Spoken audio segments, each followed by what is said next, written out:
Sveiki visi mano brangus klientai ir žiūrovai. Ką tik parduotas BMW X3 2019 metų. Superinės būklės, nedažyta nei viena kėbulo dalis, rida 160 keli tūkstančiai kilometrų, 2 litrai dizelis, su ganėtinai paprasta komplektacija, bet tvarkingas. Automobilis parduotas komiso pagrindais, pradinė kaina 21 tūkstantis, atidavėm už 19 600 eurų. Nepatikėsit, savininkas buvęs šio X3 iš Kinijos, tikras kinietis, gyvenantis Kaune, turintis restoranų.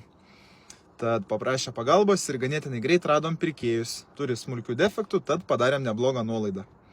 Jeigu jums reikės pagalbos parduodant automobilius, kreipkitės į autopatikrą. Arba perkant. Galim surasti geriausią variantą rinkoje arba patikrinti jūsų išsirinktą perkamą. Tarp kitko, turim daug automobilių dar pardavimų, bet tiesiog jų nespėjom paruošti. Klientai nepykit, bus viskas greit padaryta.